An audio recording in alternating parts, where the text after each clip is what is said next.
You understood what I've just said to you. Yes. Lung cancer. Inoperable. From the very first episode of AMC's Breaking Bad, Walter White is faced with his own mortality. There's no escape, there's no hope. It's just a death sentence. But life is always terminal. Death is unavoidable. Yet it is only when given an official deadline that he begins to reassess the value of his own life. In some ways, Walter realizes that death is nothing to fear if you were never really living to begin with, just surviving. His family are tight on money. He feels disrespected in school, undervalued in the public eye. He has allowed himself to be caged by the limitations of his imagination and bound by his moral compass. And now he has to ask himself, what good did any of that do him if it led him to here? Breaking Bad is one of the greatest television series ever made. That goes without question, but part of the reason it works so well thematically is the questions it poses about the value of human life. The threat of death, the fight for survival, is present in every scene. You are always right on the edge. There are turning points in each season which highlight this theme consistently.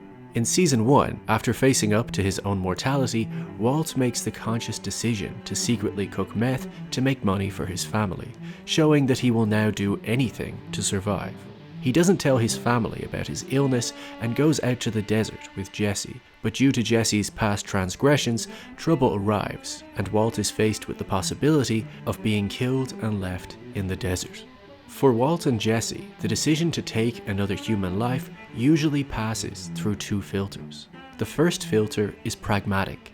Do I need to do this? Usually this will come down to self-preservation. Is it them or me? Can this person be negotiated with?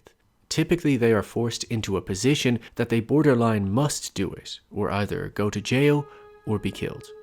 In this case, Walt fears for his life, so poisons Crazy 8 and Emilio. But in Breaking Bad's world, actions always have consequences. Taking a human life is not something that is done lightly, nor is it a problem that simply goes away.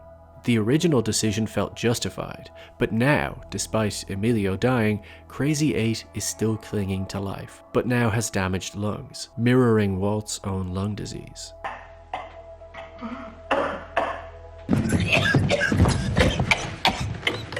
Jesse and Walt are now faced with having to dispose of Emilio's body, which is far from easy, always underlining how costly, messy, and difficult it is to take a human life. But Crazy 8 is chained up in the basement, and Walt now has to pass through the second filter, which centers around morality.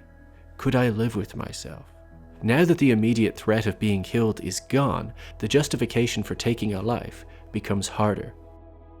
Walt struggles to decide if he is capable of such an action, looking for any way out. I sure as hell am looking for any reason not to. I mean, any good reason at all. Sell me. Tell me what it is. In this same episode, Walt sees an ultrasound of his unborn baby, reminding him of the value of human life, making his decision even harder. He begins to emotionally connect to him, recognizing a common humanity in him, as he learns that he doesn't eat the crusts on his sandwiches. These little details increase the value of his life to Walt, as he feels more and more like a person than a threat. Walt is about to let him go, as he has managed to convince himself that he does not need to do this, and therefore he could not live with himself. But then he discovers there is a missing shard from the smashed plate. This means Walt now has no choice but to kill him, as it is either him or me, and given Crazy 8's deception, Walt will be able to live with himself. But taking a life is never easy. There is always a pure fight for survival where you can feel how much the person wants to live. In Season 2, Walt loses trust in Jesse once he starts using heroin with his new girlfriend Jane. Posing similar questions to Walt's sleepwalking through his own life, in Breaking Bad, the consumption of drugs devalues a person's life, as they are not demonstrating enough of a will to survive, and as such, if you do not value your own life, why should anyone else? We were on call, you junkie. On call for the biggest deal of our lives. That and your little junkie girlfriend. Walt tries to protect Jesse by not giving him the $480,000 that he owes him. But once Jane gets wind of this, she blackmails Walt, threatening to tell the police and his family. Yet again, there is a thematic continuity, as this is the same episode where Walt's daughter Holly is born. So Walt is reminded of the value and innocence of human life. Before going to Jesse's home, he unknowingly meets Jane's father that night, who was doing anything to try and save his daughter from drugs earlier in the same episode. You have been clean for 18 months, Jane. Why? Why do you do it? When Walt sneaks into Jesse's room that night and tries to wake him from his drug-induced coma, he rolls Jane over by accident and she chokes on her own vomit in her sleep. Walt is now solely responsible for saving Jane's life, and he could do it so easily. Jesse values Jane more than anything. Her father values her life more than anything. But for Walt, who now plays the ultimate decider, he has to filter through the same questions. Do I need to do this? He does not need to do it. But in that moment, Walt weighs up the pros and cons in his head quickly, just like he did on paper in season 1. Their combined drug habit could kill Jesse. She could tell the police or his family. She's nothing but a burden to him. Could I live with myself? That answer is murky, as he is not actively killing her. The will to save her is just not there, and her will to survive is not strong enough, so he lets her slip away. But the troubling moral ambiguity of Walt's decision now introduces new elements to the show. Taking a life now demands a third filter. How will this affect their loved ones? Jesse is emotionally destroyed by Jane's death, and her father is so distraught that he slips up at his job of air traffic controller, resulting in 167 innocent passengers dying. Actions always have unintended consequences. Jane may have meant nothing to Walt, but she meant a lot to her loved ones, and her death dramatically affects her community.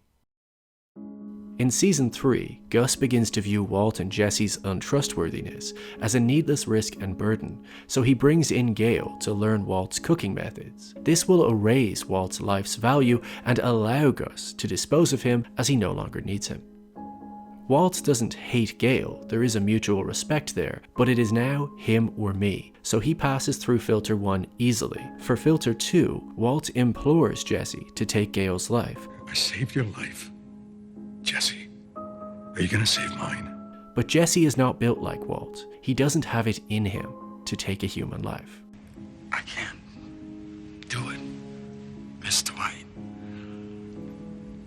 We're given a window into Gale's home, showing us some of his passions and habits, increasing Gale's value in the audience's mind, as we begin to share a common humanity. But Walt is not given the chance to kill Gale, and as he balances on the razor's edge of death, orders Jesse to do it now. Do it fast! Do it, Jesse! Do it! In the urgency of the moment, Jesse's pragmatic side takes over, but when he arrives at the door, Gale doesn't make it easy for someone like Jesse. He looks weak, vulnerable, he begs. Jesse betrays his second filter, as he values Walt more than he values his ability to live with himself in that moment.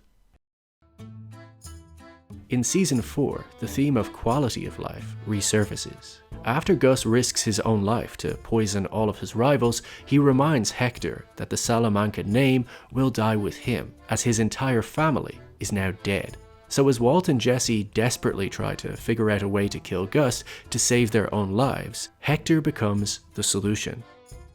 At that time, his life has no real purpose or meaning, as he cannot speak or walk. He can only sit and wait for death to come.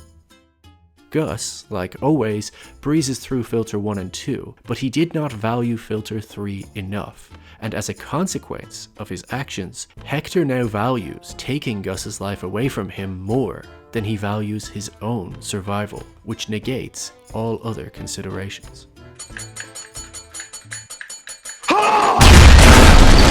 In season 5, Hank discovers that Walt is Heisenberg, and after a shootout, his life hangs in the balance. Walt has spent the entire series valuing money and power, but Hank is family, and family overrides everything. Although he does need Hank gone, he could not live with himself, and the consequences of Hank being killed would destroy everything for him. So he offers all of his money to Jack to save Hank. No, listen! I have money! 80 million. And all you've got to do is let him go. Just like Jane's father valued her more than anything, in sharp contrast to Walt, each life's value is in the eye of the beholder. To Walt, he now values Hank's life at $80 million. But Walt doesn't realize that he's no longer dealing with businessmen who share the same code as him.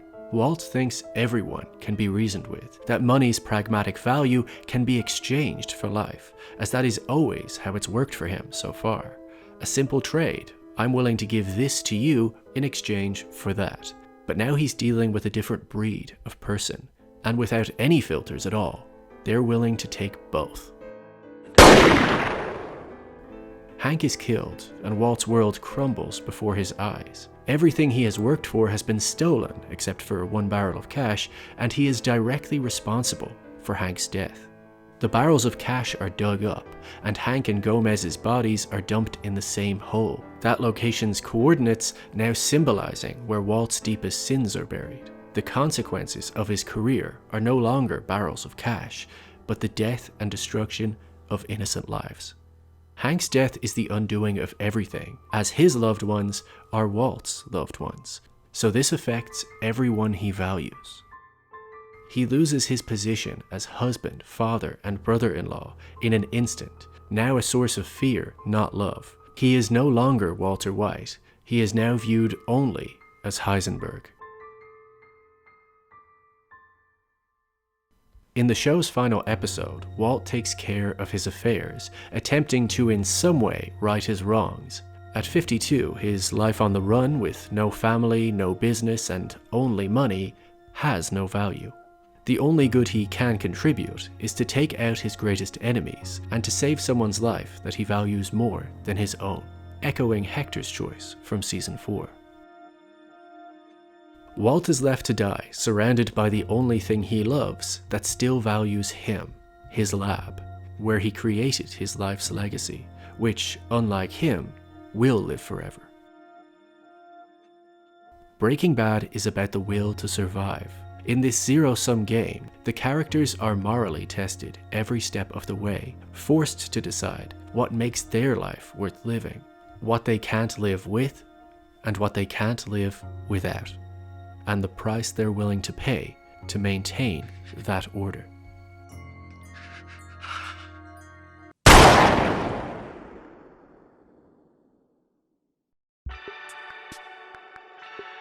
Well, you've made it this far, so you might as well like, comment, and subscribe to help get this channel to the next level.